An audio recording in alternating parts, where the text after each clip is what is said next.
Você pode ter um pacote de viagem, também não vai ser do nada. Você tem que saber, normalmente, qualidades daquele certo local. Talvez, por que vale a pena pagar por um pacote um pouquinho mais ou um pouquinho menos em função das qualidades de certo produto. E aí, o que acontece? Dependendo do objetivo proporcionado, dependendo do foco, da tese, da sua intenção, vão ser utilizadas estratégias argumentativas das mais diferenciadas. Se a propaganda faz isso, a placa de trânsito também o faz. A placa de trânsito não quer convencer você a, por exemplo, andar em no máximo 60 km por hora? Ou andar, por exemplo, numa certa via sem pegar o acostamento? Isso não é um convencimento? Não ultrapasse o limite de velocidade. Não ande pelo acostamento. Não faça ultrapassagens nesta avenida. E aí, são todos eles objetivos, portanto, são formas de convencimento ao condutor de um carro para que ele não faça algo que desrespeite às leis de trânsito. E aí, essas leis de trânsito também têm suas formas argumentativas, algumas mais impositivas, mais duras, outras mais sutis. A lei tem formas de punição que facilitam esse poder de convencimento, esse poder de persuasão. Só que a nossa competência ela abre a porteira para você pensar em milhões de formas de convencimento. Quando se fala sobre intimidação, sedução, comoção, chantagem, entre outras, intimidação. Quantas vezes é o olhar de alguém para você e a forma como alguém está olhando para você a melhor, entre aspas, forma de argumentar?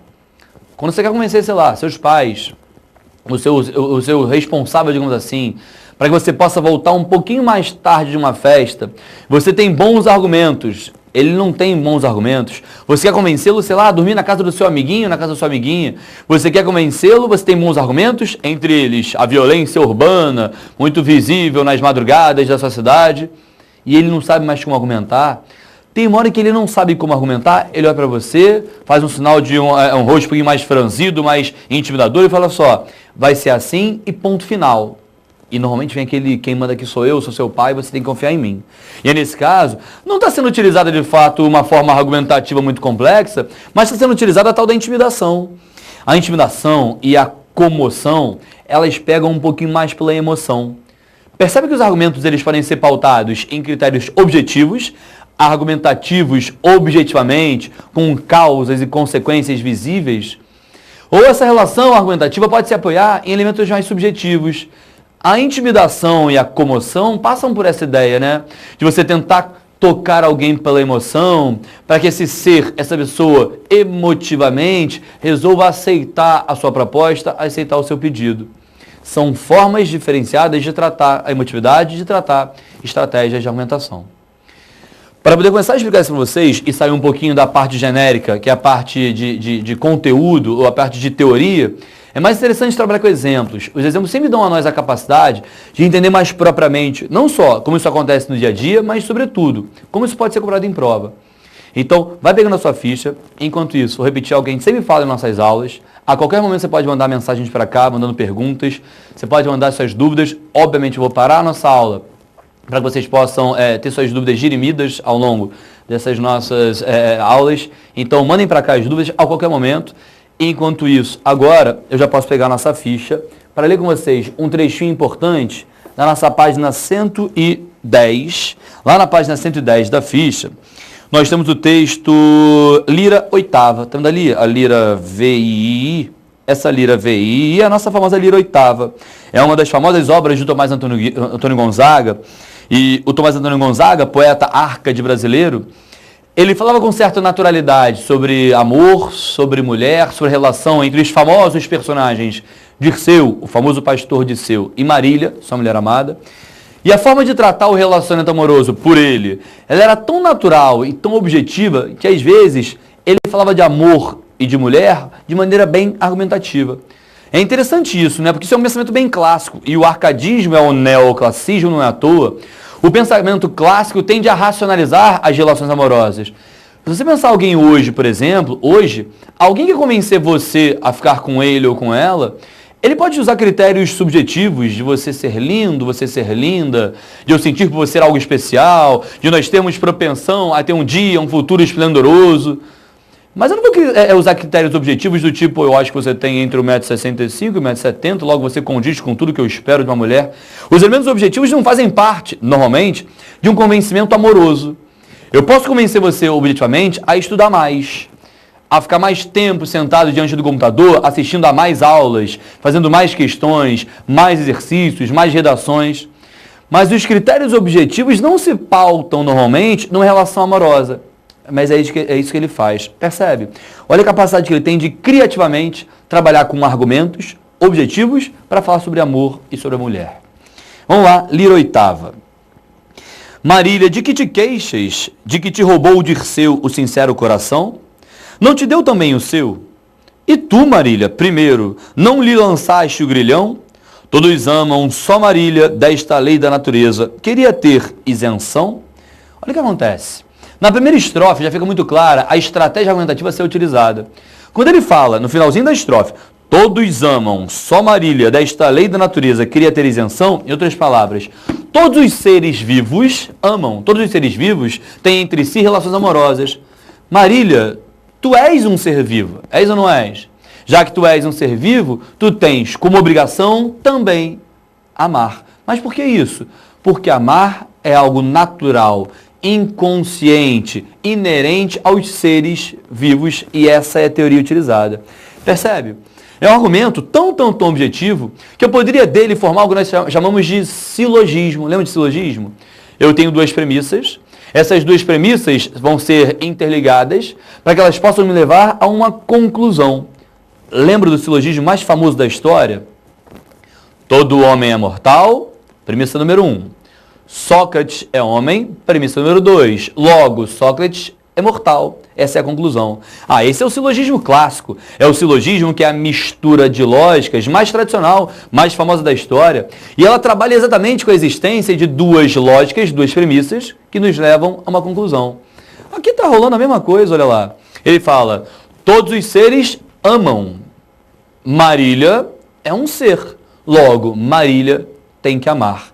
Por que ele tem esse objetivo? E por que isso é considerado por nós uma estratégia argumentativa?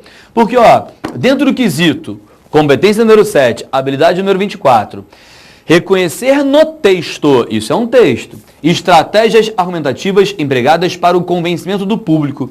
Para o convencimento de quem, nesse caso? É o eu lírico, o pastor é o eu lírico Dirceu, tentando convencer Marília, ela é o público, e ele tenta seduzi-la, comovê-la, não chega a ser uma chantagem, não chega a ser uma intimidação, mas ele tenta seduzi-la e comovê-la para que ela perceba, realmente, se todos os seres amam, todos os seres têm emoção, e eu sou um ser humano, é natural a mim que eu também possa amar alguém.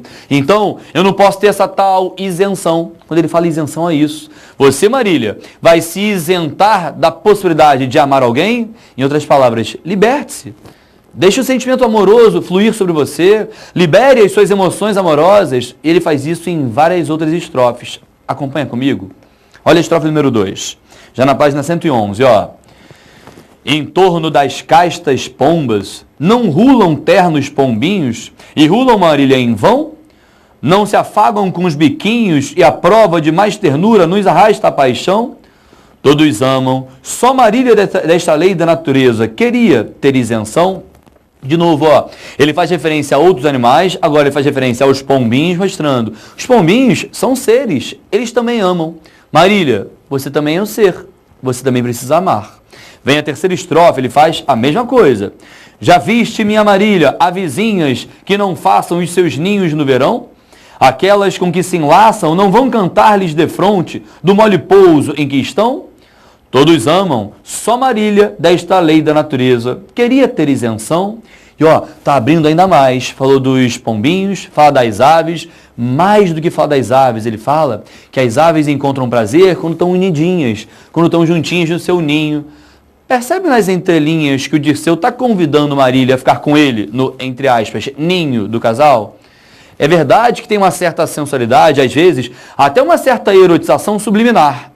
Subliminar, sem desrespeito, sem exageros, até porque o texto é clássico, o texto não vai ter nenhum desrespeito mais erotizado e mais agressivo, não. Ele fala com naturalidade da relação homem-mulher, fala com naturalidade até da possibilidade de eles ficarem juntos, unidos, como estão os outros animais, mas sempre de maneira respeitosa e até de maneira metafórica. Continua mais, Se os peixes, falou dos pombinhos, falou das aves, agora vem os peixes. Se os peixes, Marília, geram nos bravos mares e rios, tudo efeitos de amor são, amam os brutos ímpios, a serpente venenosa, vem a serpente agora, a onça, o tigre e o leão, todos amam, só Marília, desta lei da natureza, queria ter isenção. Olha lá, agora ele faz referência à onça, ao tigre, ao leão, à serpente, aos peixes lá em cima. Ele começa a apontar vários outros animais, sempre com o mesmo objetivo.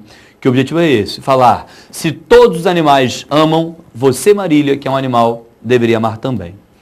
Pode deixar de lado a nossa ficha, deixa lá o seu livro de lado. Daqui a pouco eu volto a fazer referência a ele. E aí, nesse momento, o que é importante perceber? Como são projetadas as tais estratégias argumentativas ou tal poder de convencimento de um texto? Isso pode ser feito de maneira mais objetiva, de maneira mais clara. Compre o produto tal que você terá X% de desconto. O produto tem as qualidades A, B e C. Isso é um convencimento bem objetivo, percebe? Ele é bem racional, digamos assim. No texto literário, o convencimento é objetivo? Ele é racional? Provavelmente não. No texto literário, o convencimento, ele passa pela ideia de subjetividade. Ele passa a ser mais sentimental. E por ser mais subjetivo e por ser mais sentimental, ele passa a trabalhar com as figuras de linguagem. Ele pode ter analogias, percebe? Esse texto é recheado de analogias. Por que a referência à onça, ao tigre, à serpente, ao peixe, ao pombinho, às aves? Por que essas referências? São formas de traçar, olha lá, analogias ou paralelos entre os seres de maneira geral e os seres humanos. E mais do que isso, é exatamente desse paralelo que surge a tal da dedução. A dedução não é uma estratégia de argumentação? O silogismo, dedutivo, ele é construído em premissas que levam à conclusão. O que é a conclusão? É o convencimento. O que é a conclusão? É o pedido, é o objetivo, é a tese. Premissa número 1, os animais amam. Premissa número 2, Marília é um animal. Conclusão, Marília deveria amar também. Tá vendo como isso funcionou? Eu tenho na aula de hoje alguns exemplos interessantes para vocês percebam como pode ser trabalhada a questão da argumentatividade. E aí, para isso, vou começar a analisar alguns exemplos aqui do quadro para vocês. Ó, partindo agora das nossas teorias de competência 7 e habilidade, vamos ao exemplo número 1. O exemplo número 1 é o seguinte. Apesar da ciência, ainda é possível acreditar no sopro divino, o momento em que o Criador deu vida até ao mais insignificante dos micro-organismos. Essa é uma pergunta. Ele quer saber até que ponto o Criador pode exercer consequências, promover consequências sobre o que foi feito da vida na Terra. E aí, a vida na Terra é uma consequência de ações dele ou nada disso? Nós temos a resposta do Dom Odílio Scherer, o cardeal arcebispo de São Paulo, nomeado pelo Papa Bento XVI em 2007. O que o arcebispo disse pra gente? Claro que sim. Estamos falando sempre que, em algum momento, começou a existir algo para poder evoluir em seguida. O ato do Criador precede a possibilidade de evolução. Só evolui algo que existe. Do nada, nada surge e evolui. Então ele dá a entender que o Criador, Deus, criou o ser humano e depois o ser humano foi se desenvolvendo. Então ele até aceita que exista, pela teoria evolucionista, pela evolução, ele até aceita que exista uma mudança naquilo que foi um dia o ser humano para aquilo que hoje é o ser humano. Mas, na verdade, para a criação em si, ele dá a entender que tudo foi criado por Deus e vai evoluir naturalmente, vai evoluir de acordo com as ações, os passos dos seres humanos ao longo dos séculos, ao longo dos milênios. Aí vem agora uma outra resposta para a mesma pergunta, sobre a importância do Criador para a formação do ser humano. A resposta agora é de um cara chamado Daniel Dennett. O Daniel Dennett ele é um filósofo americano, ateu e evolucionista radical, formado em Harvard e doutor por Oxford. O cara não deve ser muito inteligente não, né? O cara é formado em Harvard e é doutor por Oxford. Olha a resposta dele, bem nerd por sinal. É claro que é possível, assim como se pode acreditar, que um super-homem veio para a Terra há 530 milhões de anos e ajustou o DNA da fauna cambriana, provocando a explosão da vida no período. Mas não há razão para crer em fantasias. Então ele fala, é possível que seja assim, é possível acreditar nessa possibilidade, mas não há muita razão para crer em fantasias, ou seja, para crer em ilusões. Em função das duas respostas, a do cardeal arcebispo e agora a do filósofo americano, nós temos a seguinte questão. Os dois entrevistados responderam a questões idênticas, revelando opiniões opostas. Um defende a existência de Deus e o outro não concorda com isso. Olha que o enunciado é bem autoexplicativo. O enunciado já vai dar várias dicas. Ele fala da existência de Deus, por um lado, e o outro que não concorda com isso, claramente. O cardeal defende a existência e o filósofo não concorda com ele. Agora vamos às opções. O religioso ataca a ciência desqualificando a teoria da evolução e o ateu apresenta comprovações científicas dessa teoria para derrubar a ideia de que Deus existe. Aí, o religioso atacou a ciência desqualificando a teoria da evolução? O que o cardeal falou? Você percebeu? O cardeal deu a entender que quem criou o ser humano, quem criou a vida na Terra, foi Deus. Depois do ser humano até evoluiu, tudo bem. O que significa dizer que ele não desqualificou a teoria da evolução. Ele aceitou, em parte, a teoria da evolução. Então, deixa a letra A para lá. E mais, o ateu apresenta comprovações científicas. Ele apresentou comprovações científicas? Ele disse que ele teria boas comprovações, mas ele deixou no ar isso tudo. Ele não fala. Quando ele diz, não há razão para crer em fantasias, em outras palavras, as nossas crenças têm que ser pautadas em pesquisas, em experimentos, em teorias objetivas e científicas, e não em fantasias. Mas daí a falar que ele comprova cientificamente o que está dizendo? Não, está errada a letra A. B. Scherer impõe sua opinião pela expressão claro que sim, por se considerar autoridade competente para definir o assunto. Em parte, olha lá, claro que sim, em parte isso é verdade. Ele usa um claro que sim, mostrando um pouquinho da sua autoridade. Agora, enquanto Dennett expressa dúvida com expressões como é possível, assumindo não ter opinião formada. Quando ele falou é possível, é claro que é possível. E aí? Ele está ficando em cima do muro? Ele não sabe o que responder? Claro que não. Se você falar para mim que um ET pode entrar nesta sala e passar da aula para vocês ao meu lado, o que eu, Vicente, vou falar? É possível. Agora, a pergunta é, Vicente, você acredita nisso? Não, não acredito. Vicente, é provável? Não, não é provável. Possível, percebam. Possível é. É possível que alguém entre aqui em sala, um ET, e passe a dar aula comigo aqui, ao meu lado. Imagina. Coisa bizarra, né? É possível? Imaginei um pouco provável. Quando ele falou é possível, é até um tom meio que irônico, do tipo, isso até pode acontecer, mas não vai acontecer. Tanto não vai acontecer que ele fala lá no final, mas não há razão para crer em fantasias. Em outras palavras, que é possível mas é uma fantasia. O ET chegar aqui ao meu lado, é possível mas seria fantasioso demais, não seria nem um pouco provável. Então, quando a opção fala, na sua letra B de bola, que ele não sabe o que falar, não tem opinião formada, por isso ele diz é possível, não, ele tem opinião formada. Ele só não quer perder tempo com esse papo. Ele só não quer falar demais para justificar por que é possível, mas não é um fato. Por que não é provável. Ele deixa isso para lá. C. O arcebispo critica a teoria do design inteligente, pondo em dúvida a existência de Deus. O arcebispo não colocou em dúvida a existência de Deus. Seria uma das maiores contradições, um dos maiores paradoxos para a função dele como arcebispo. Então, não. Ele não ia contra os dogmas religiosos para falar o contrário do que foi falado. Não. A religião defende a existência de Deus, a importância de Deus como Criador. O arcebispo jamais seria louco, contraditório, de criar um paradoxo como esse. Então, já começou errado a letra C. E ainda, o ateu argumenta com base no fato de que algo só evolui se antes existir. Quem falou isso, na verdade, não foi o ateu. Quem falou isso, na verdade, foi o próprio arcebispo. D. O filósofo utiliza dados em sua argumentação ao afirmar que crença em Deus é algo primitivo, criado na época cambriana, enquanto o religioso baseia sua argumentação no fato de que algumas coisas podem surgir do nada. Aí, o filósofo, ele utilizou dados históricos na argumentação? Não, ele fez referência a uma data. Está lá, ó. Há 530 milhões de anos, ajustou o DNA da fauna cambriana. Agora, quando se diz, utiliza dados históricos na argumentação, ao afirmar que a crença em Deus é algo primitivo, ele não usa essa verdade, a ideia de que isso é primitivo. Até faz referência ao cambriano, mas para falar do surgimento do ser humano, e não necessariamente do primitivismo divino, religioso. Enquanto o religioso baseia sua argumentação no fato de que algumas coisas podem surgir do nada. Ele fala sobre surgir do nada? Claro que sim.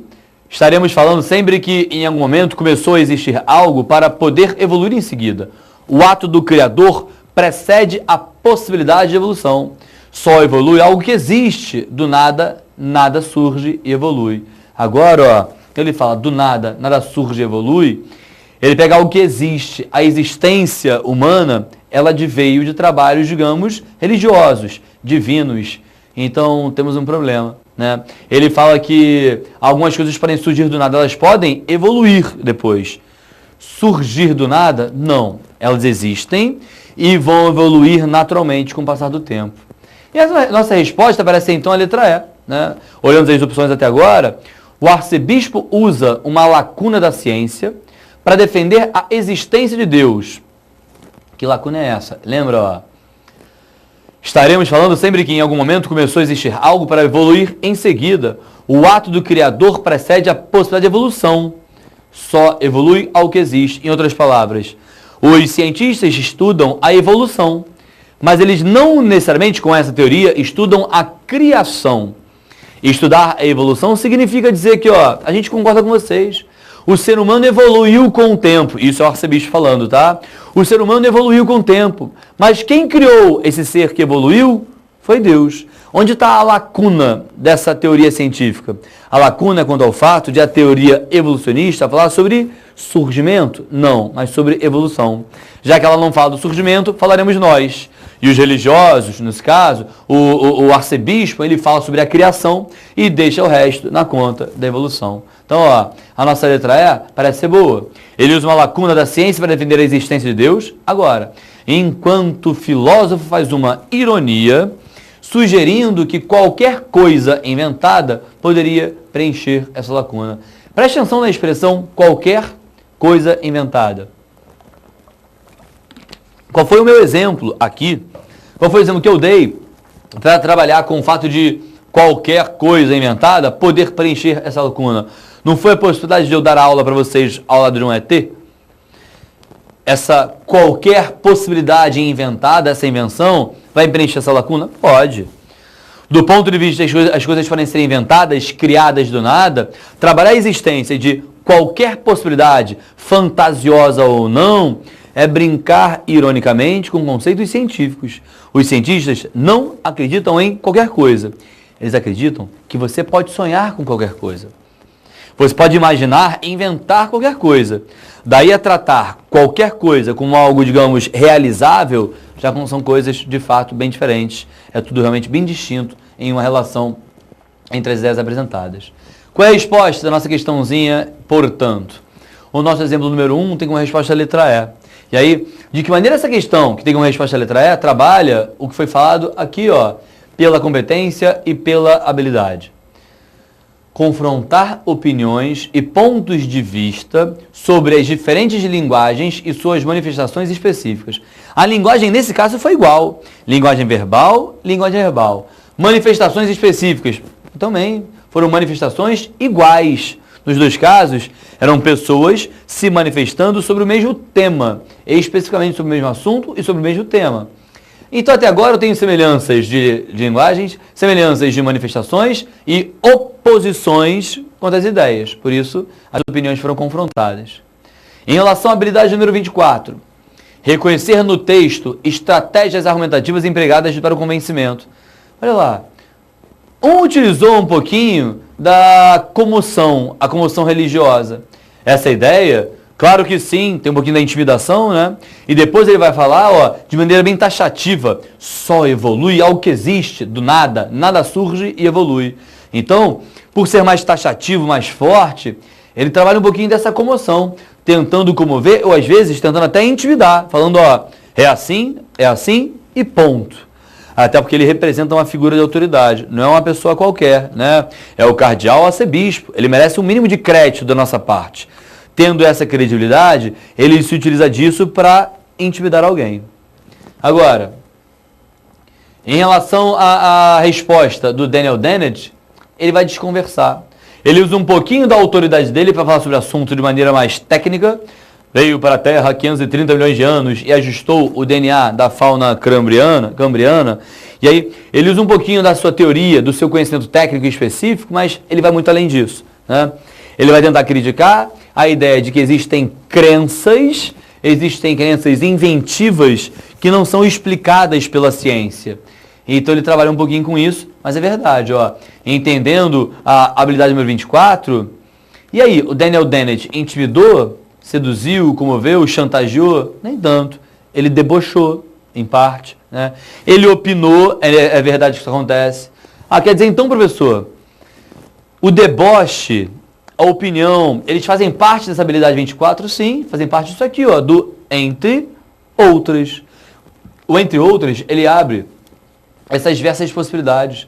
E dependendo da forma como são criadas certas expressões, certas opiniões, eu tenho diversas formas de defender, como acontece aqui no texto, ó, são duas formas diferenciadas de defender opiniões para criar convencimento ao público. Isso acontece muito claramente, é normal que você tenha contato com esse tipo de referência.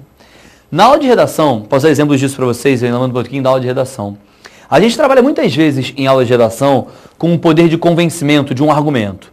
A parte do desenvolvimento da redação, ela tem que trabalhar de maneira eficiente argumentos que sejam justificados, embasados, sustentados, de forma que eles não possam ser contestados por alguém. E às vezes, pensa só, existem as estratégias mais variadas para sustentar o argumento. Eu posso fazer isso com causas e consequências, digamos que eu queira convencer vocês da importância de tomar vitamina C diariamente. Eu posso falar por que isso é importante, e eu posso justificar apontando as consequências dessa importância. Aí você vai chegar e falar, Vicente, olha só, não me interessa a sua opinião, professorzinho de português, para falar da importância da vitamina C. O que você entende de biologia? O que você entende de fisiologia? A sua opinião para mim não importa, sai da cá, sai dessa. Calma.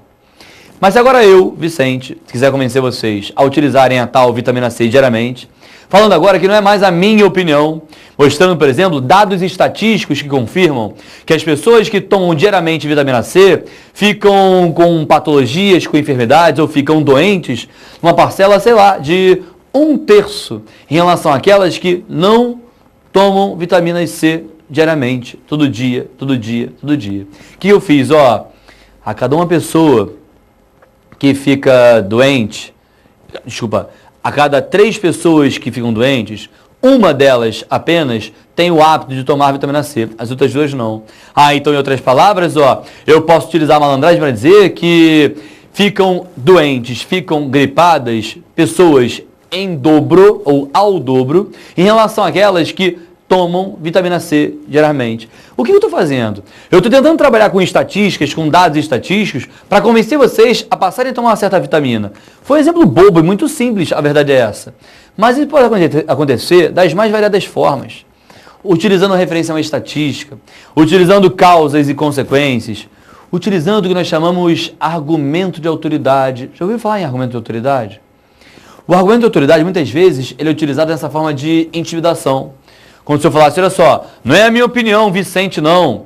É a opinião do estudioso tal. Aí eu pego a frase do estudioso tal para mostrar a vocês, ó, não sou eu que quis defender essa ideia, não. Eu apenas estou me apoiando em uma tese bem mais abrangente, bem mais complexa, de um homem tal que fala isso e isso sobre seres humanos, sobre relações amorosas, sobre a necessidade de tomar vitaminas diariamente.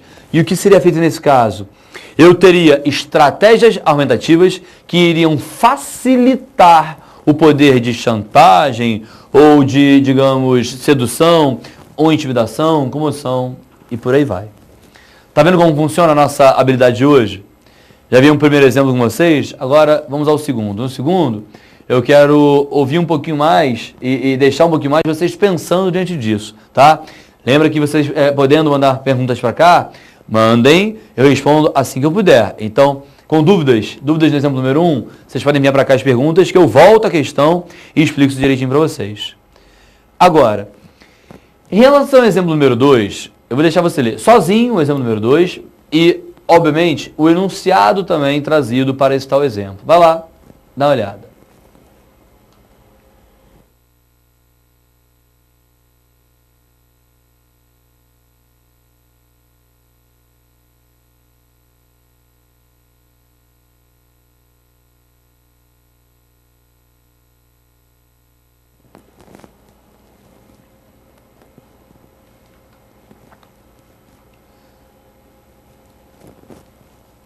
Já olhou a charge? Que deixar você pensar um pouquinho e deixei esse silêncio para você ler a frase. Você acha que o individualismo é uma tendência crescente? Né? É um jornalista fazendo uma pergunta para alguém na rua. Né? O jornalista se protege da chuva com seu guarda-chuva. E aí o entrevistado está lá, tá dele para responder a pergunta. A charge ao lado busca gerar uma reflexão no leitor a partir da relação entre imagem e palavra. Essa charge, vamos pensar de novo em relação à competência? Volta lá. Cheguei. A competência fala sobre linguagens, manifestações. A charge, ela realmente representa um tipo diferente de linguagem. No caso, híbrida. Porque ao mesmo tempo ela é verbal e não verbal. Mais do que isso. Em relação às suas específicas, essa manifestação, ela é proporcionada pela intenção de se gerar uma reflexão. Tudo bem. Vem agora a habilidade número 24. Reconhecer no texto estratégias argumentativas empregadas para o convencimento do público, tais como... Gente, olha só, o que isso tem a ver com convencimento? Claro que tem. Quando eu vejo uma imagem dela, eu interpreto tendo um direcionamento sobre o que se sugere. Qual é a crítica feita para a charge? E a charge critica a sociedade da qual eu faço parte, da qual você faz parte. A charge, portanto, ela acaba refletindo o que seria um posicionamento crítico diante de um comportamento atual. E se a gente faz parte desse comportamento atual, a charge é crítica sobre as pessoas, incluindo nós mesmos, incluindo a mim, incluindo a você. Agora vem as opções. Lê aí A, B e C rapidinho.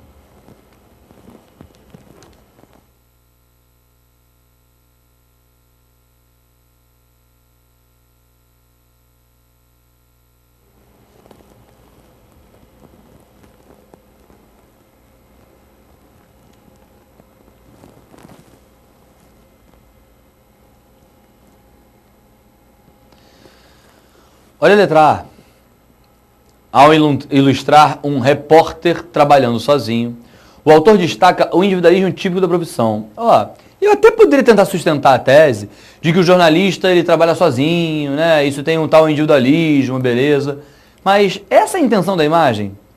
A intenção é falar sobre o individualismo da vida do repórter, por exemplo, da vida do jornalista, fisicamente. É o individualismo específico deles ou o individualismo genérico? Parece ser um individualismo genérico. Tanto que a pergunta, você acha que o individualismo é uma tendência crescente? Ela não está pautada especificamente para o jornalista, para o repórter. Então, não está boa a letra A. B. Ao ilustrar uma pessoa insatisfeita na chuva, o autor aponta para a repulsão coletiva ao individualismo no mundo contemporâneo. É bonita essa frase pra caramba, mas não é a resposta.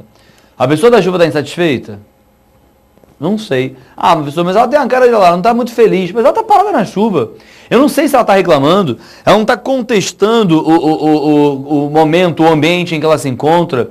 Então eu não sei de fato se ela está insatisfeita. Ela aparece ali, apenas ali. Deixa a letra B para lá. C.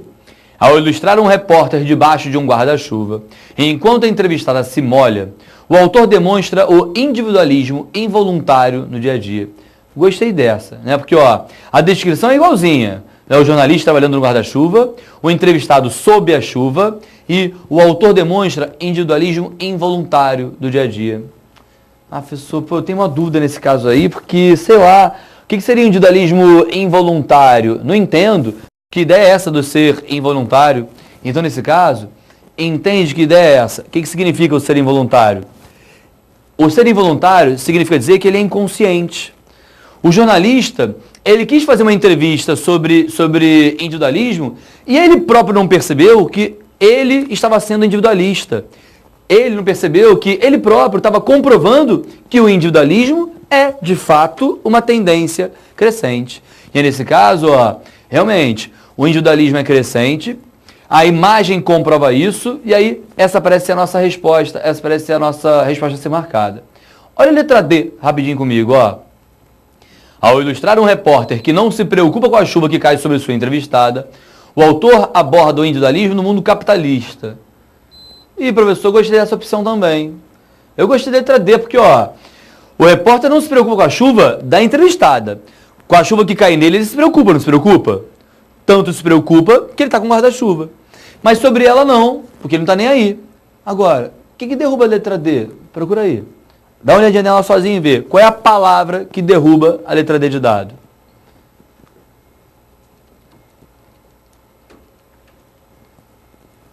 A mensagem faz referência ao mundo capitalista? Passa despercebido pra caramba isso, né? Às vezes você sabe, mas o mundo hoje é capitalista, pessoal. Então eu parti do princípio de que falar mundo moderno, mundo atual e mundo capitalista dá no mesmo. Mais ou menos. É verdade que o mundo hoje é de fato capitalista, mas usar a expressão na letra D, mundo capitalista, daria a entender que as pessoas só são assim por causa do capitalismo. Eu não sei. Eu não posso confirmar que as pessoas só são assim, como o jornalista é, por causa do capitalismo. Podem ser por milhões de outras razões. Então a letra D é bonitinha, dá uma vontade de marcar a letra D, mas a palavra capitalista atrapalha a resposta como sendo letra D. E de fato, a resposta é letra C. Para confirmar a letra E também como não sendo a boa resposta. Ao ilustrar uma pessoa que não se incomoda de tomar chuva enquanto o repórter utiliza um guarda-chuva, o autor fala a respeito do comportamento solidário de alguns que abrem mão de seus privilégios pelos outros. O jornalista abriu mão de alguma coisa? Ele não abriu mão de sair da sua chuva para ajudar outra pessoa ou de compartilhar o guarda-chuvas. Então não faz sentido a letra E, porque a pessoa não se incomoda de tomar chuva. Mentira! O jornalista se incomoda, por isso ele usa um guarda-chuva. Então não tem comportamento solidário algum, não tem nada de comportamento solidário, pelo contrário. O comportamento é, de fato, egoísta, individualista, e a resposta é realmente letra C. Ao ilustrar um repórter debaixo de um guarda-chuva enquanto a entrevistada se molha, o autor demonstra o individualismo involuntário, inconsciente, imperceptível do dia a dia. Olha a diferença entre características, entre questões até este momento que trabalham com o individualismo. Voltando lá no comecinho da aula. Texto Lira Oitava, relação entre Dirceu e Marília. Dirceu queria convencer Marília a viver com ele, para que eles pudessem formar família, para que eles pudessem amar-se um ao outro, reciprocamente, mutuamente, com naturalidade. E para isso ele utilizou analogias, utilizou dedução. Beleza, ele tinha um objetivo, ele usou certas estratégias. Depois, analisando com vocês as nossas duas respostas à pergunta sobre a relação entre Deus, o Criador, e a vida na Terra, olha lá. O Dom Odilo Scherer se utilizou de uma lacuna científica para desenvolver uma tese religiosa, que por sua vez, por ser religiosa, é abstrata. Tudo bem. Vem agora Daniel Dennett, ele tenta discutir e se pautar numa outra tese, e a estratégia dele para desenvolver uma outra tese, agora, ela usa um pouquinhozinho da parte científica, mas usa mais o deboche, mais a ironia, do que de fato a argumentação cientificada. Então, na verdade, ele não fez, não teve preocupação em dar tom científico de fato para a resposta, e preferiu ironizar. O deboche é muito mais presente do que o argumento científico. Agora, essa imagem, quais são as estratégias utilizadas para levantar uma tese? Esquece a questão, qual a questão? Como é que eu consigo justificar para vocês que essa charge se encaixa claramente no que é sugerido pela nossa habilidade número 24? Aí, tem uma tese aí? Se a pergunta fosse, aponte a tese da charge em destaque. Pô, qual é a tese? A tese não é um posicionamento? Está vendo a pergunta feita na charge? Você acha que o individualismo é uma tendência crescente? Vem cá. De acordo com a imagem, de acordo com o desenho como um todo, com a reflexão que a gente já fez sobre o desenho, você sabe a resposta para isso? Sabe, não sabe? Saber a resposta para isso não me faz perceber que essa pergunta aqui, ela não é meramente reflexiva. Mais do que reflexiva, ela é uma pergunta retórica. Lembra o conceito de pergunta retórica? A pergunta retórica é aquela que facilita o discurso. Dentre algumas das características comuns à pergunta retórica está aquela que indica a possibilidade de você já saber a resposta para uma pergunta quando a pergunta é feita. Quando eu falo algo do tipo: será que o brasileiro vai saber lidar com as complicações oriundas da Copa do Mundo de 2014? Perguntei, não sei a resposta.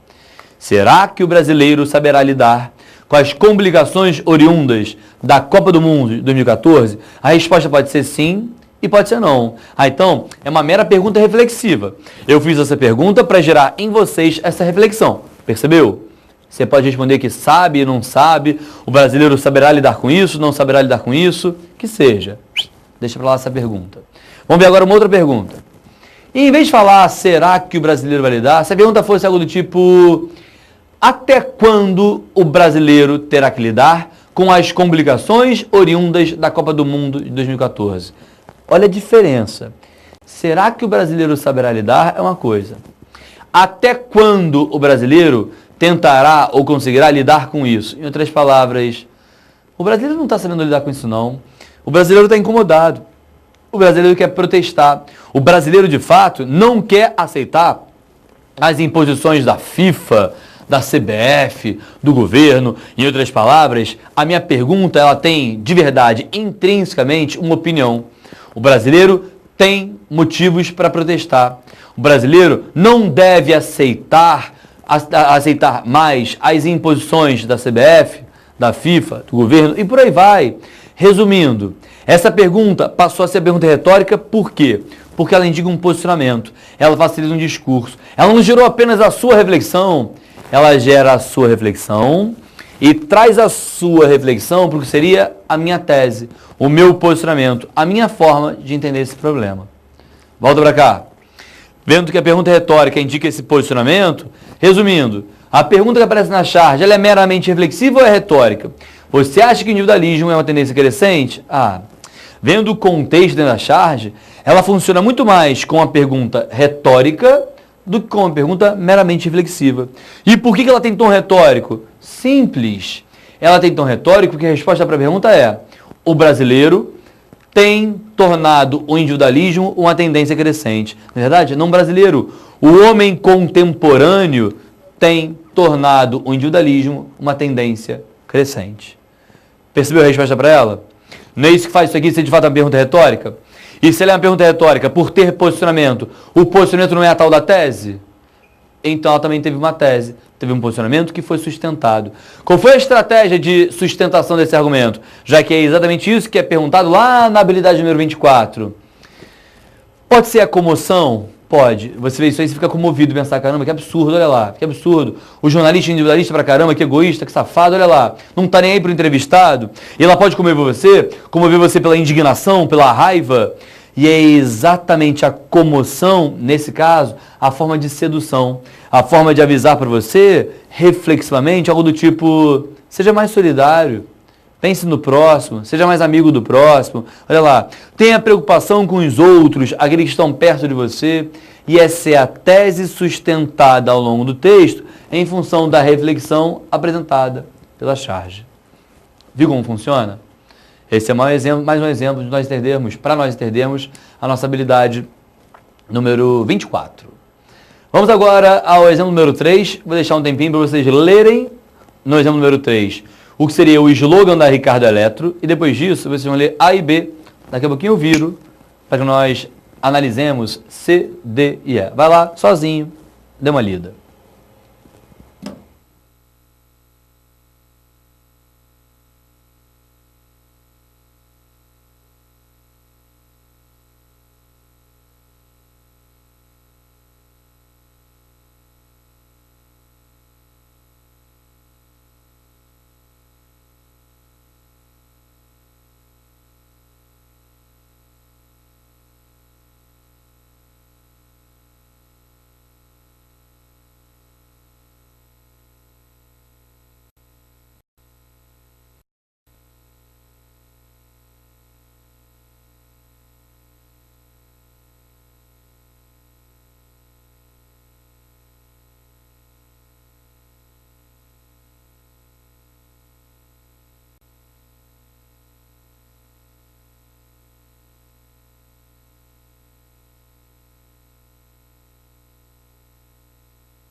Vamos juntos?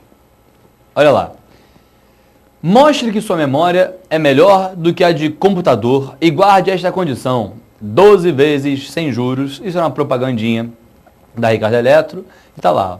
Ao circularem socialmente, os textos atendem a padrões de forma e conteúdo. Considerando o contexto em que circula o texto publicitário, seu objetivo é... Lembra que eu falei sobre manifestações linguísticas? A propaganda é uma manifestação linguística. E aí eu falei também sobre linguagens, tipos de linguagem. Além de falar sobre a linguagem que pode ser, por exemplo, verbal, não verbal e híbrida, existem outros elementos componentes das linguagens. Que elementos são esses? Aqui, por exemplo, nós temos, olha lá, mostre que sua memória é melhor, guarde esta condição.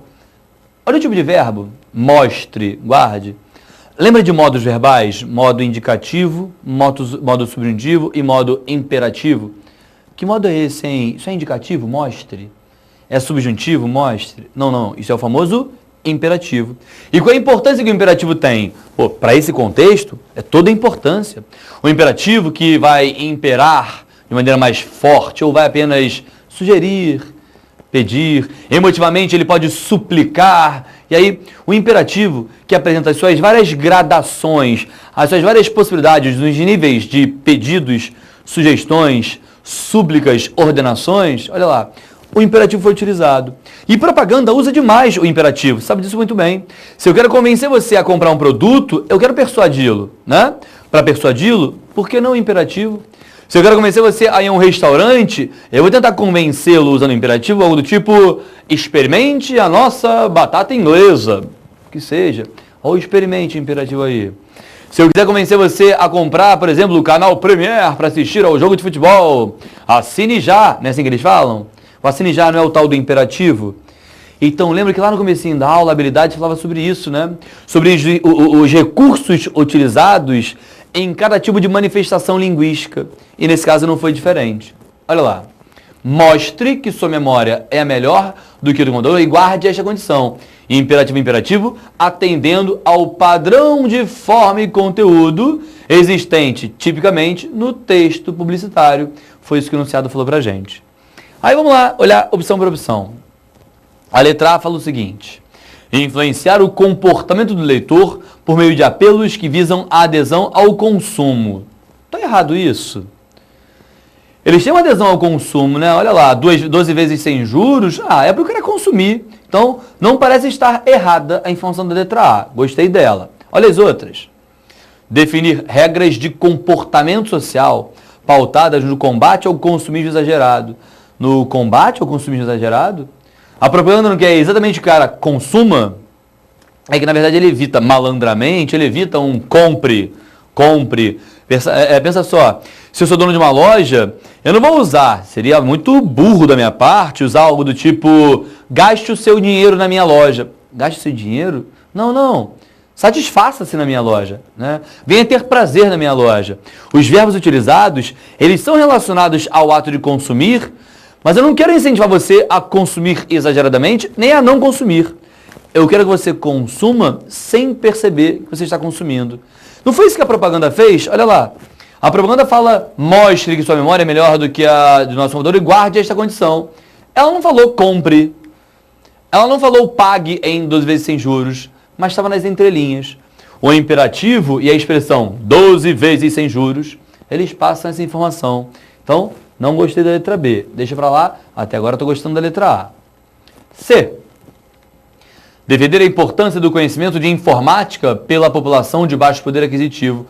Na verdade, olha lá, é importante entender a brincadeira que se faz com a parte da informática. A sua memória é melhor do que a do computador. Mas daí a falar que o objetivo dela é defender a importância do conhecimento da informática pela população de baixo poder aquisitivo, não é assim que acontece. O que é mais importante entender em qualquer propaganda apresentada no jornal, na televisão, na internet, no outdoor, o mais importante em qualquer tipo de propaganda é perceber qual é a intenção comunicativa proveniente dela. Como assim qual é a intenção comunicativa? Convencer a quê? A comprar, a vender. Tem canal que faz propaganda pela venda. Né? Se eu sou dono de um carro e alguém liga da Zip Móveis, o da Zip Imóveis, da Zip Automóveis, para falar, olha só, vem anunciar o seu automóvel na nossa empresa. Alguém pode me convencer a recorrer a eles para vender mais facilmente um produto. Eles não estão falando, ó, recorra a nós para deixar com a gente uma parcela do seu carro. Recorra a nós para deixar com a gente uma parcela do seu apartamento, que é a tal a parcela é a corretagem, muitas vezes, que fica com eles. Não. Eles usam maneiras mais sedutoras de fazer o leitor, o ouvinte, o espectador receber as informações sem ficar incomodado por gastar o dinheiro dele, por gastar o tempo dele, mas sim pensando no prazer que comove mais facilmente, seduz mais facilmente o interlocutor. Então, isso foi feito aí também. Olha a letra D de dado. Facilitar o uso de equipamentos de informática por classes desfavorecidas. Não é esse o objetivo. Olha lá, não é esse o objetivo da propaganda. A propaganda diz, compre mais. Lembre que aqui você pode dividir a sua compra em 12 vezes, sem juros. Mas não é uma propaganda voltada para os menos favorecidos. Não é uma propaganda voltada apenas para a compra que vai ser do computador. Vocês lembram da figura de linguagem chamada de metonímia? Lembra da metonímia? Na metonímia tem relação entre um elemento que é objetivamente citado e outro que tem relação direta com esse primeiro elemento. Exemplos bobos de metonímia. Se eu falar para você que o francês não toma banho, o francês no singular. Na verdade, eu estou brincando, fazendo uma piada, que é um tipo de preconceito, tá? Mas é uma piada estereotipada, pautada na crença famosa de que o francês não toma banho. Não é uma verdade não, é uma piada apenas. Mas ó, falar o francês no singular, fazendo referência aos franceses de maneira geral, isso é tal da metonímia, não é? Assim como costumam trabalhar com metonímia, com a ideia de que o carioca é malandro, o carioca é safado, o carioca é malandro, o carioca é safado. Não, mas é um estereótipo brincalhão, é uma piada, que trabalha com essa malandragem, trabalha com essa safadeza. E aí o carioca no singular, na verdade, representa o povo carioca, as pessoas cariocas. Isso é uma outra forma de metonímia. A gente percebe metonímias nos casos mais variados, né? Quando o cara vai trabalhar para ganhar o pão de cada dia, né? O cara vai trabalhar para ganhar o pão. Não, o pão é uma metonímia, não só para os alimentos daquele dia. É um pão, um alimento, que representa não só os alimentos do dia a dia, na verdade, ele representa os luxos, os caprichos, aquilo que tem que ser comprado para ser um luxo ou um capricho, alimentação, o que é digno para um ser humano. Pão, referência simples. O que vai ser comprado para o dia a dia do ser humano, na verdade, é o mais amplo. É um outro exemplo de metonímia, um outro caso de metonímia. Na propaganda, a mesma coisa aconteceu. Por quê? Porque ele faz referência ao computador, mostra que sua memória é melhor do que a do computador e guarde essa condição. Mas em nenhum momento a propaganda fala algo do tipo, compre um computador, use mais o computador, compre elementos da informática. Não, isso não aparece. A propaganda, na verdade, é compre mais. Saiba que aqui você pode comprar e pagar em 12 vezes sem juros, comprar qualquer coisa. Então, algumas são as opções que são voltadas para o computador, para a informática, nada disso. O computador é apenas uma metonímia para qualquer que seja elemento de consumo. Letra E. Questionar o fato de o homem ser mais inteligente que a máquina, mesmo a mais moderna. Olha, digamos, questionar o fato de o homem ser mais inteligente que a máquina. A propaganda não quer sugerir exatamente que a sua memória talvez seja melhor do que a da máquina? Então a propaganda sugeriu o contrário, de que a sua memória pode ser melhor do que a da máquina, ou em outras palavras, que você funciona melhor do que o computador. Então, não foi isso, está na letra E, não foi isso que foi falado. O fato de o homem ser mais inteligente que a máquina, mesmo a mais moderna, porque ele até trabalha com essa verdade. Mas esse é o objetivo da propaganda? Quando ele fala no enunciado, ó, seu objetivo é... Ele até falou, olha lá, que o homem pode funcionar melhor do que o computador, que é o que foi falado na letra E. O homem pode funcionar melhor do que o computador. Mas agora, daí é você imaginar que esse é o objetivo, repito, o objetivo é apenas compre mais e saiba que aqui você pode comprar em 12 vezes sem juros. Perceberam? Esse foi o nosso exemplo número 3. Se vocês não se prenderem a objetivo, intenção comunicativa, só assim se pode entender, na verdade, qual é o objetivo, qual é a tese, e em função de cada intenção comunicativa, você pode chegar a um algo mais. O que é o algo mais? Quais foram os recursos utilizados para tal intenção comunicativa? Nesse texto, sabe quais foram os recursos? Um deles, o uso do imperativo. O uso do imperativo é um recurso. Outro deles, a metonímia. A metonímia não é um recurso? Ele faz referência ao computador, na verdade, a propaganda é para qualquer tipo de produto. Se eu quiser a Ricardo Eletro comprar, sei lá, um ventilador e não um computador, tá valendo. Eu comprei. Se eu quiser comprar um ar-condicionado em 12 vezes sem juros, tá ótimo. Não precisa ser uma referência apenas ao computador. Então o imperativo foi uma estratégia argumentativa, sim. O uso de referência metonímica ao computador também foi. O uso de uma expressão técnica, uma expressão objetiva, 12 vezes sem juros. Não é assim que a gente ouve demais no comercial? Em 12 vezes sem juros, em 12 vezes sem juros. A expressão técnica objetiva também faz parte dessa estratégia argumentativa. Sabe outra estratégia argumentativa também presente nesse trechinho aqui? Mostre que sua memória é melhor do que a do computador e guarde esta condição. Sua memória, sua de quem? Sua do seu vizinho? Sua do seu amigo? Sua, interlocutor, aquele com quem se fala. Essa relação direta com o interlocutor, com aquele com quem se fala, que dá à propaganda um tom mais apelativo, também faz parte desse tipo de propaganda. O imperativo faz isso, o promissor faz isso também, porque representa você. Você não é exatamente o foco, aquele que vai receber a minha propaganda? Por que ele é importante? Porque ele estava lá na competência. A competência, eu tinha mostrado isso lá no comecinho da aula. A competência fala, voltando. Reconhecer no texto estratégias argumentativas empregadas para o convencimento do público. Do público. O público podia ser Marília. A Marília de Dirceu, naquele primeiro poema. O público podia ser, olha lá, o leitor dessas duas respostas, no exemplo número 1. O leitor, o receptor poderia ser, por exemplo, qualquer um que fosse analisar essa charge, que poderia ser, por exemplo, a charge de uma capa de jornal. Qualquer leitor do jornal poderia interpretar isso aí. Agora, no exemplo 3, o receptor, o leitor, já foi mais específico. Ele é o consumidor que vai ter contato com esse tipo de propaganda. Tá vendo como funciona? Vamos começar a analisar agora então o nosso exemplo número 4. Lembra que você pode mandar perguntas para cá a qualquer momento, tá? Olha nosso exemplo número 4. Ele tem um texto original. Exemplo 4. Aumento do efeito estufa ameaça plantas, diz estudo. Vou deixar você sozinho ler o nosso texto número 4. Vai lá, dá uma lida.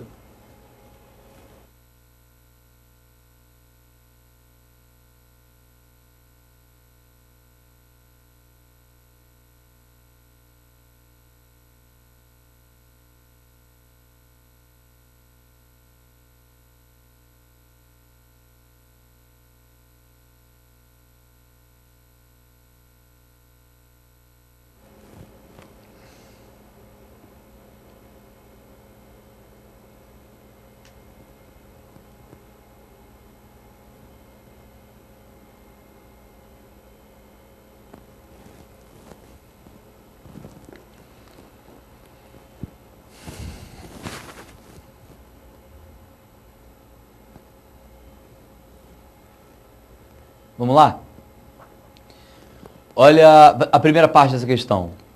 O texto acima possui elementos coesivos que promovem sua manutenção temática. A partir dessa perspectiva, conclui-se que, elementos coesivos, os elementos coesivos, eles fazem parte de estratégias argumentativas. Como assim fazem parte de estratégias argumentativas? Olha, o aumento do dióxido de carbono na atmosfera, resultante do uso de combustíveis fósseis das queimadas, pode ter consequências calamitosas para o clima mundial, mas também pode afetar diretamente o crescimento das plantas. Esse mas também, lembra dele? Lembra que o mas normalmente traz ideia de oposição, mas quando ele está ao lado do também, ele passa a criar ideia de adição. Então, mas também pode afetar, está lá, ideia de adição. Cientistas da Universidade de Basel é a Basileia, né? Cientistas da Universidade da Basileia, na Suíça, mostraram que, embora o dióxido de carbono seja essencial para o crescimento dos vegetais, quantidades excessivas desse gás prejudicam a saúde das plantas e têm efeitos incalculáveis na agricultura de vários países. É interessante falar sobre essa estrutura, a estrutura do embora, porque ela não só tem uma importância absurda do ponto de vista semântico, mas vai ter também uma importância absurda do ponto de vista argumentativo. Olha o período. Cientistas mostraram que... Essa ideia que começou aqui, cientistas mostraram, ela continua depois, ó. Ela para no quê? Pausa e continua depois. Quantidades excessivas desse gás prejudicam a saúde das plantas e têm efeitos incalculáveis na agricultura de vários países. Percebe que eu não sublinhei muito bem, mas está valendo. Me perdoa, tá? E essa informação que está aqui, ó, bem no meio do caminho, que vai do embora até vegetais, ela é algo que nós chamamos de ressalva. Conhecem a palavrinha ressalva? O que é uma ressalva? A ressalva você usa muitas vezes no dia a dia, quando você faz referência a um aliás. Você faz uma ressalva quando você faz uma correção ao que foi falado. E aí, o meu ressalva que está feio demais, vou ajeitar aqui. Ele tem relação direta com o que seria, de fato, uma correção, né? Uma correção a um pensamento anteriormente apresentado. E essa correção, ela é feita dentro do período da seguinte maneira. Qual é a ideia importante, mais forte, principal? Eles mostraram que quantidades excessivas desse gás prejudicam a saúde das plantas e têm efeitos incalculáveis na agricultura de vários países. Me diz rapidinho, a forma de entender, a forma de se interpretar esse período, ela traz características positivas ou características negativas sobre o dióxido de carbono? Quantidades excessivas desse gás prejudicam, olha lá, opa, um problema, a saúde das plantas e tem efeitos incalculáveis na agricultura de vários países. As consequências apontadas, portanto, são positivas ou negativas? Elas são negativas. E o que aparece aqui na parte do embora? Ó, embora o dióxido de carbono seja essencial para o crescimento dos vegetais, embora o carbono seja essencial para o crescimento dos vegetais. Percebe que está rolando um conflito aqui? Entre elementos positivos, ele ser essencial para o crescimento dos animais, ou melhor, dos vegetais, e elementos negativos, prejudicar a saúde das plantas, quando tem excesso, e gerar efeitos incalculáveis na agricultura dos países. Então nós temos um conflito. Só que mais do que um conflito, esse conflito ele pode ser explicitado da seguinte maneira. Olha para mim e pensa na diferença. O dióxido de carbono, ele pode ser bom, produtivo para as plantas. O dióxido de carbono, ele pode ser ruim, ele pode gerar consequências negativas. Tem apenas um conflito, tá?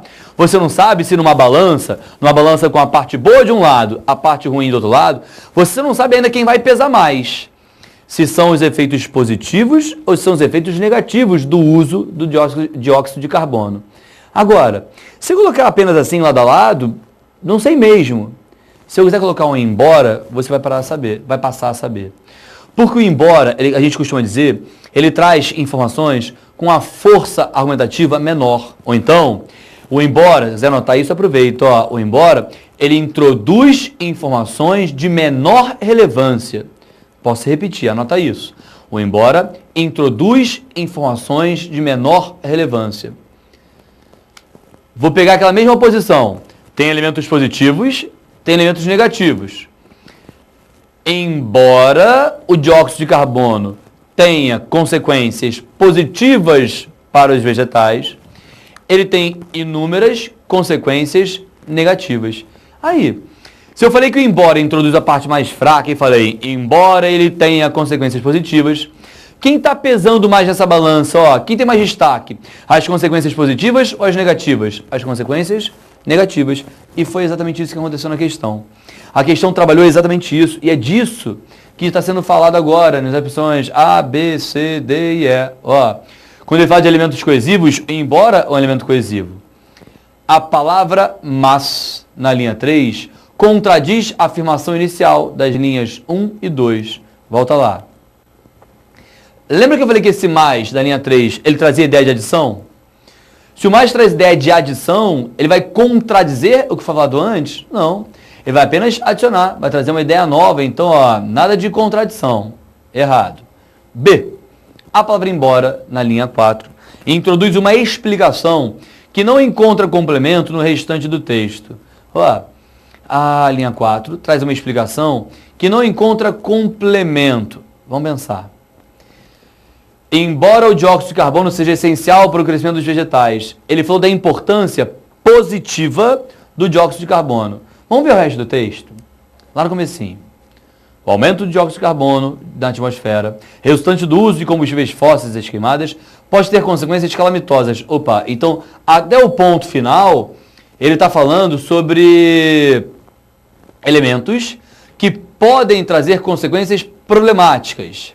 Além dessas consequências problemáticas, consequências calamitosas. E também pode afetar diretamente o crescimento das plantas. Opa, isso aqui pode ser uma parte positiva. Eu tenho uma consequência problemática, calamitosa, e uma consequência positiva, crescer a planta. Tudo bem. Será que ela não encontra, então, explicação, não encontra complemento no restante? Encontra. Ou embora ele trouxe, lá no texto, elementos positivos que já foram apontados anteriormente. Não gostei da letra B, então. Letra C. As expressões consequências calamitosas, linha 2, efeitos incalculáveis, linha 6, reforçam a ideia que perpassa o texto sobre o perigo do efeito estufa. Verdade ou mentira? Não são os elementos negativos apresentados ao longo do texto? Consequências calamitosas, essa é uma expressão negativa. Efeitos incalculáveis, também.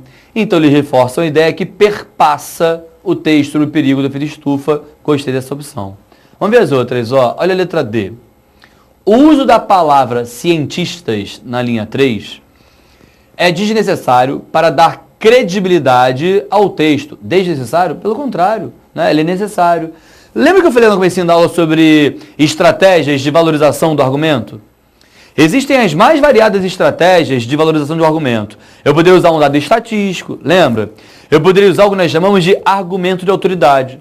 Se sou eu, Vicente, falando sobre efeito estufa, sobre elementos relativos à biologia, relativos à geografia, você vai olhar e falar assim, olha só, você até pode entender de português, de literatura, redação.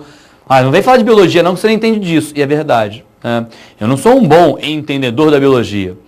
Então, a minha opinião não vai ser muito relevante numa conversa com vocês sobre esse assunto. Qual é a malandragem?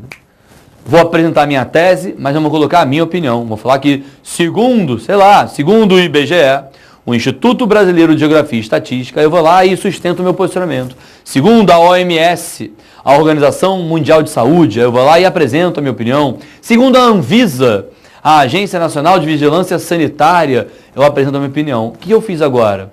Eu passei a dar credibilidade para a minha opinião, que não vai ser apenas minha, né? Não é a opinião do Vicentinho, não importa mais. É a minha opinião pautada em alguém que me deu credibilidade, que me deu crédito. Isso pode ser percebido aí. Olha lá. O uso da palavra cientistas, na verdade, não é desnecessário, ele é necessário para dar credibilidade ao texto.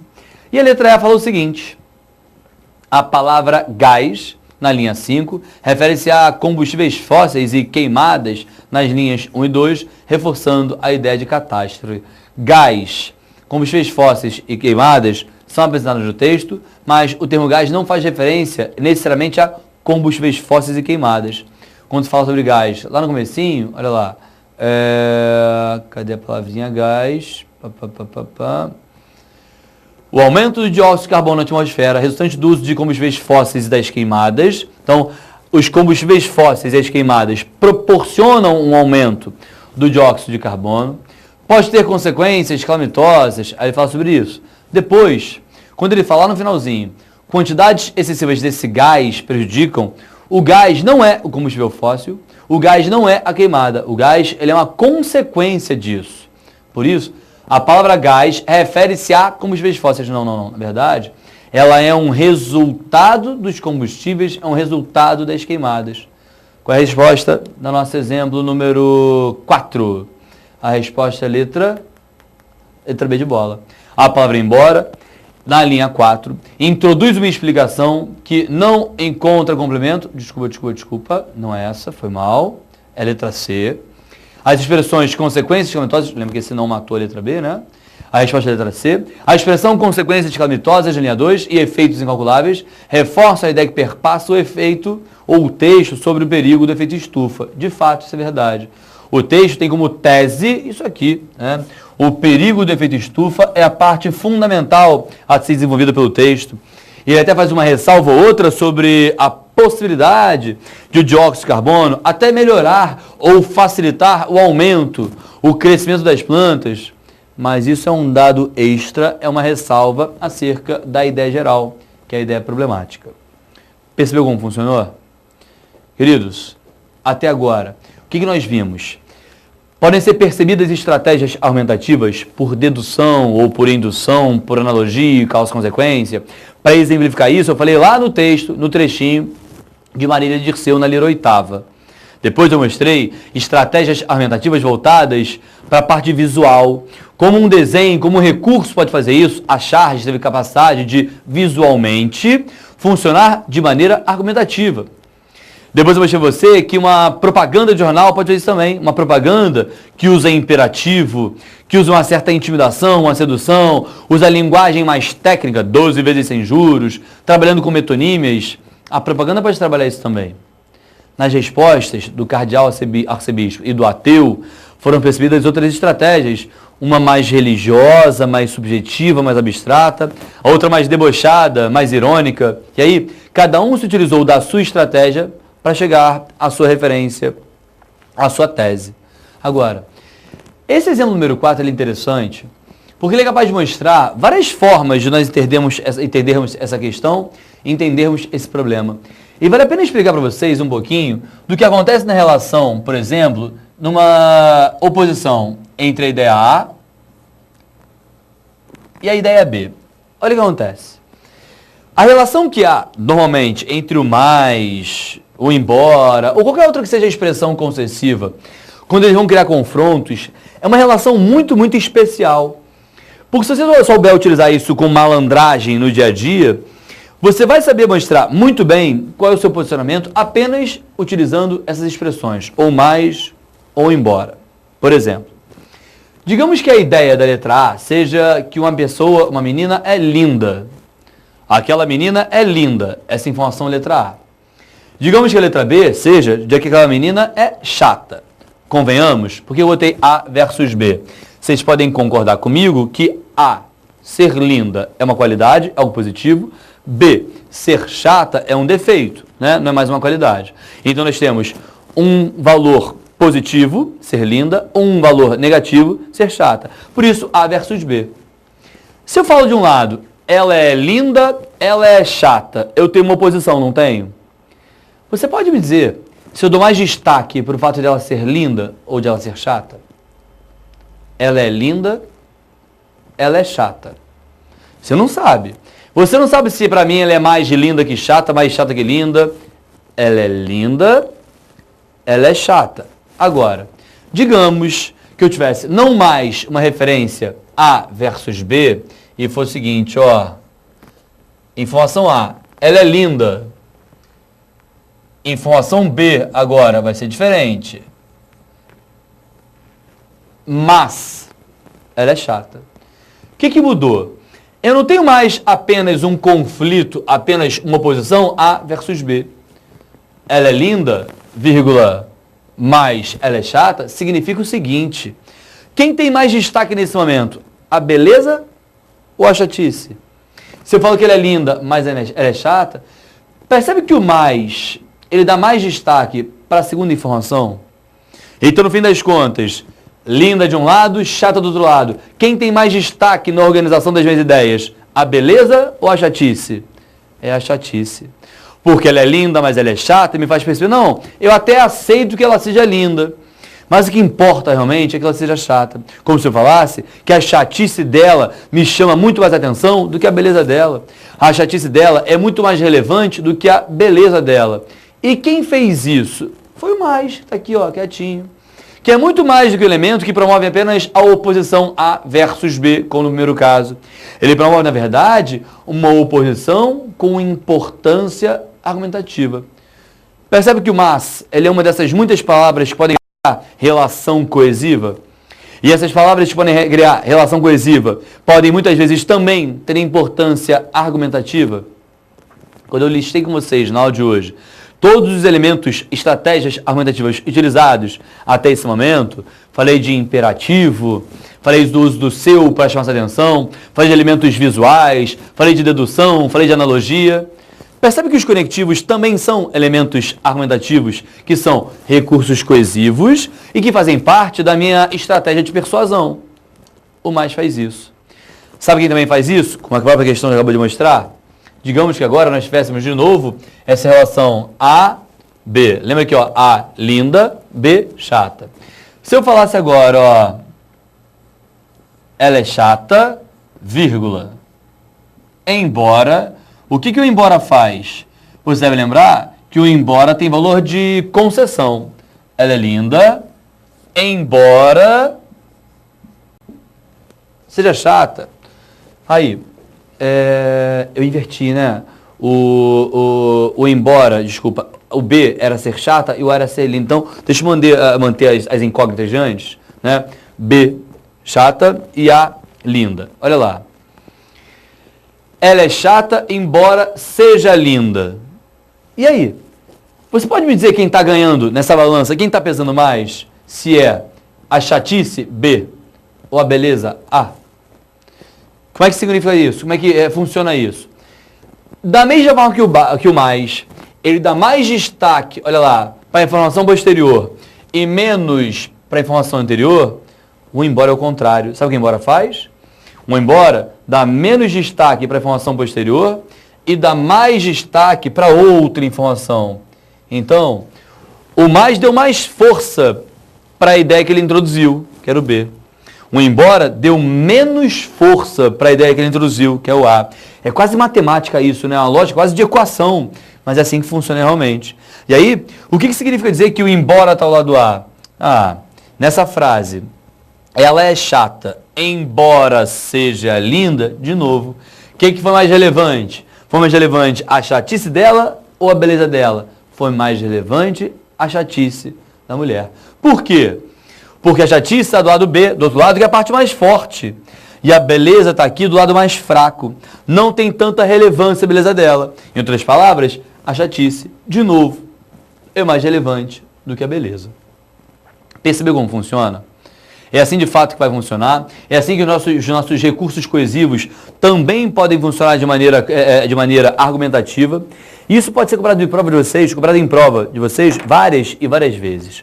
E aí, essa é mais uma maneira de entender recursos argumentativos utilizados para fortalecer teses e ideias das mais variadas. Agora, para caminhar para a reta final da nossa aula, eu queria, por favor, que você pegasse a nossa ficha. A nossa ficha, olha lá, no livro, ela começa na página 110. Eu já li um texto que passa pela página 110 e pela página 111. E aí na página seguinte, começam a surgir alguns comentários. Na página seguinte, digamos assim, lá na frente vai aparecer uma outra questão. Então, vai na página 115, por favor. Aparecem duas questõezinhas na página 115 que eu quero analisar com vocês. Então, como vocês estão com a ficha, posso ler a primeira questão da página 115. Ó. Questão do Enem. Texto 1. É praticamente impossível imaginarmos nossas vidas sem o plástico. Ele está presente em embalagens de alimentos, bebidas e remédios, além de eletrodomésticos, automóveis, etc. Esse uso ocorre devido à sua atoxicidade e à inércia, isto é, quando em contato com outras substâncias, o plástico não as contamina, ao contrário, protege o produto embalado. Outras duas grandes vantagens garantem o uso dos plásticos em larga escala. São leves, quase não alteram o peso do material embalado e são 100% recicláveis. Fato que, infelizmente, não é aproveitado, visto que, em todo o mundo, a porcentagem de plástico reciclado, quando comparada ao total produzido, ainda é irrelevante. Olha lá, esse é um texto retirado da revista Mãe. Vamos ao texto número 2. Sacolas plásticas são leves e voam ao vento. Por isso, elas entopem esgotos e bueiros, causando enchentes. São encontradas até no estômago de tartarugas marinhas, baleias, focas e golfinhos mortos por sufocamento. Sacolas plásticas descartáveis são gratuitas para os consumidores, mas têm um custo incalculável para o meio ambiente. Não é à toa que elas foram proibidas em vários supermercados, elas já estão proibidas. Né? Olha a questão. Em contraste com os textos, ou melhor, em contraste com o texto 1, no texto 2 são empregadas predominantemente estratégias argumentativas que... Vai lá, sozinho, dá uma olhadinha em A, B, C, D e E e procura a melhor resposta. Vai lá, vai lá, vai lá.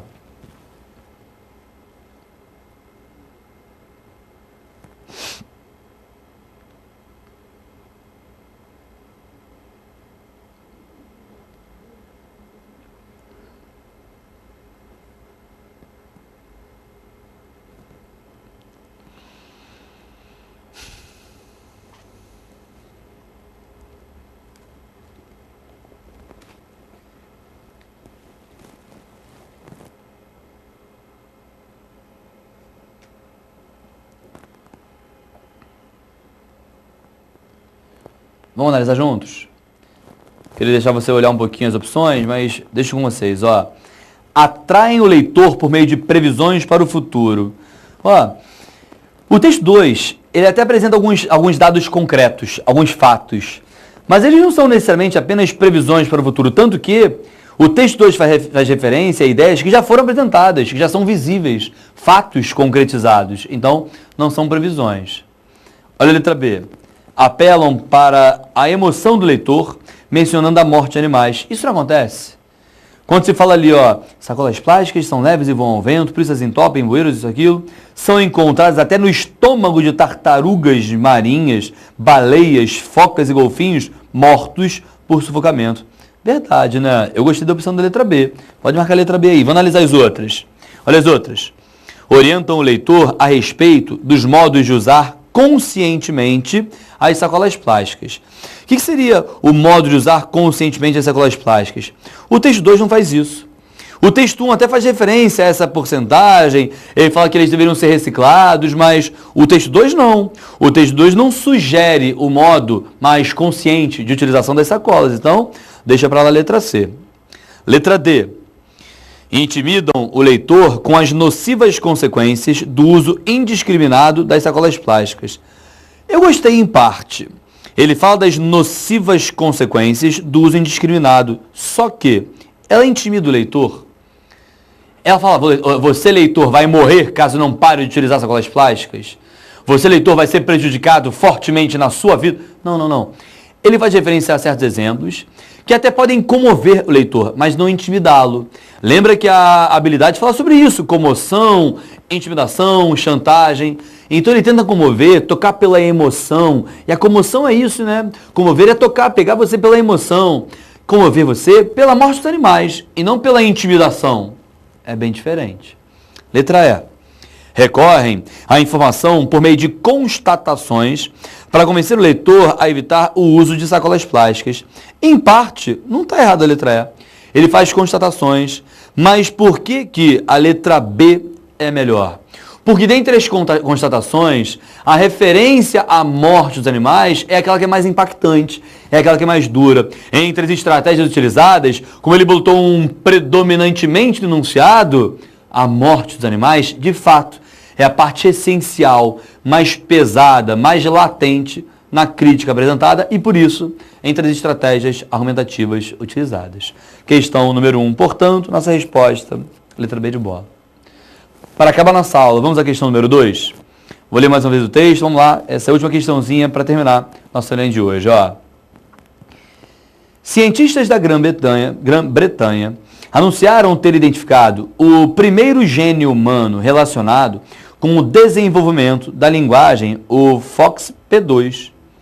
A descoberta pode ajudar os pesquisadores a compreender os misteriosos mecanismos do discurso, que é uma característica exclusiva dos seres humanos. O discurso é uma característica exclusiva dos seres humanos. O gene pode indicar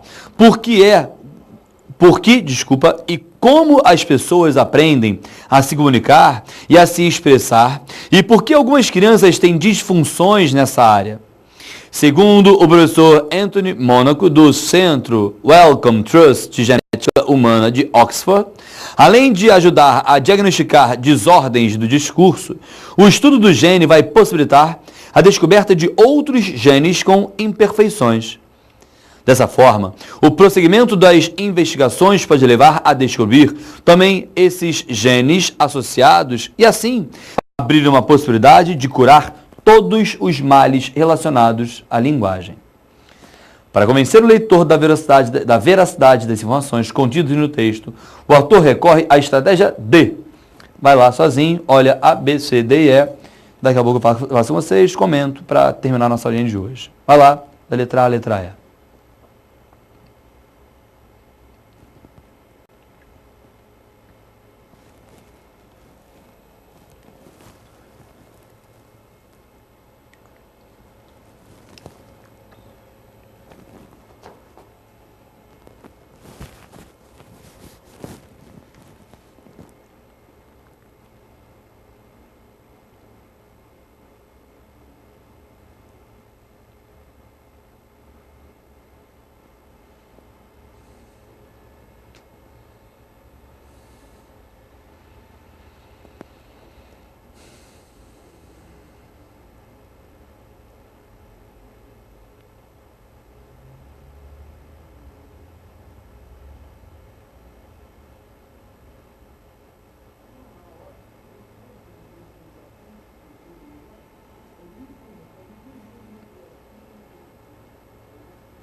Vamos lá?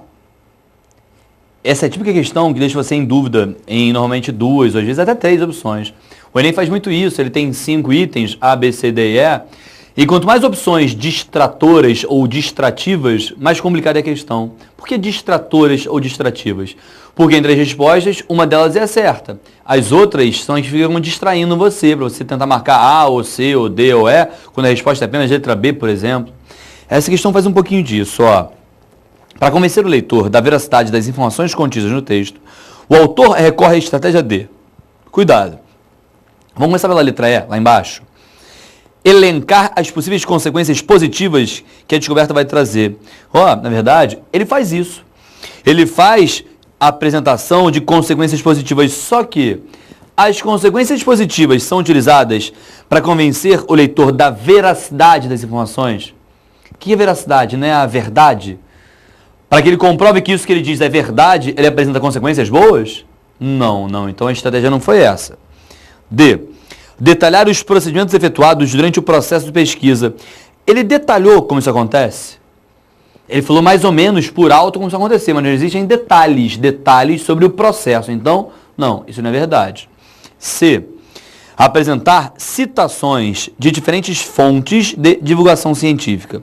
Em parte, isso está certo.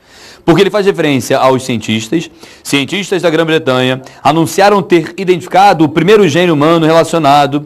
Então ele fez referência aos cientistas. Depois ele faz referência a Anthony Monaco, lembra que é do Centro Wellcome Trust de Genética Humana de Oxford. Então tem diferentes fontes, cientistas da Grã-Bretanha e o professor Anthony Monaco. Só que, primeiro, ele é um cientista da Grã-Bretanha, então não são fontes de fato diferentes. Além disso, não são citações. A citação ela representa um tipo de intertextualidade em que eu pego, abro aspas, entra a frase do cientista, exatamente como ela foi proporcionada, como ela foi proferida, fecho aspas, acabou a citação. A citação ela é uma transcrição integral da fala de alguém. Lembra dos tais recursos de intertextualidade? Entre os recursos de intertextualidade, citação, paráfrase, paródia e estilização, o que acontece aqui, na verdade, é uma paródia, uma paráfrase A paródia seria a inversão da ideia original, tá? O que acontece aqui é uma paráfrase. Ele pega o que seriam as ideias básicas do discurso do Anthony e, na verdade, transmite essas ideias com outras palavras. E é isso que acontece, e não uma citação. Vai na letra B de bola. Destacar os cientistas da Grã-Bretanha. Destacar o cientista em si não é o que dá veracidade. Na verdade, é o que está na letra A. Citar autoridade especialista no assunto em questão. Por quê? Agora, é a opinião do Vicente? É a opinião do autor? É a opinião de quem fez a reportagem, do jornalista? Não, não. É a opinião de Anthony Monaco. Ele fala disso claramente. Do Centro Wellcome Trust de Genética Humana. E aí, essa autoridade especialista no assunto em questão é o que nós chamamos de argumento de autoridade. Essa é mais uma das muitas formas de estabelecimento do que seria uma estratégia argumentativa. Dentre as várias que foram citadas na aula de hoje, essa é mais uma, a resposta é a letra A. Só para você se lembrar, quais foram as estratégias dentre as várias apontadas na aula de hoje? Os recursos visuais já foram vistos hoje numa charge. Recursos textuais escritos foram vistos pelo imperativo, pela referência ao sua, que é um pronome que remete àquele com quem se fala. A dedução silogística foi vista também na aula de hoje. Agora vem o argumento de autoridade. São as mais variadas estratégias de argumentação e todas elas são utilizadas para atender a um objetivo comunicativo específico, para atender a uma tese, atender a um posicionamento. E depois que essa tese é defendida, depois que se apresenta e se defende essa tese, mais facilmente se chega à segunda etapa, que é a possibilidade de convencer alguém, a possibilidade de persuadir alguém. Percebeu como isso funciona? Percebe que foi uma habilidade só na aula de hoje e tem milhões e milhões de faces, milhões e milhões de ideias? Portanto, é uma habilidade que merece bastante nossa atenção, não só em português, mas também em redação, ela é muitíssimo importante. E aí, a capacidade argumentativa precisa ser treinada, precisa ser analisada, inclusive morfologicamente, pelo uso do mais e pelo uso do embora. Estamos combinados? Mãos à obra, muito trabalho, muitas questões, contem com a gente. Até a próxima. Tchau, tchau. Para desenvolver melhor essas habilidades, consulte a ficha de estudo número 20.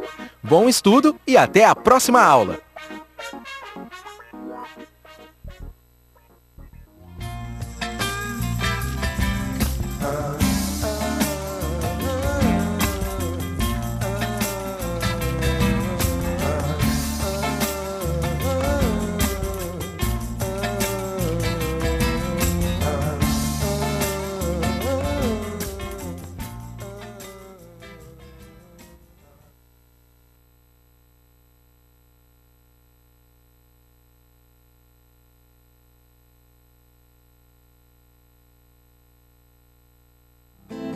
Soltam as correntes, se libertam, se despertam, mostram seus dentes coerentes por aí.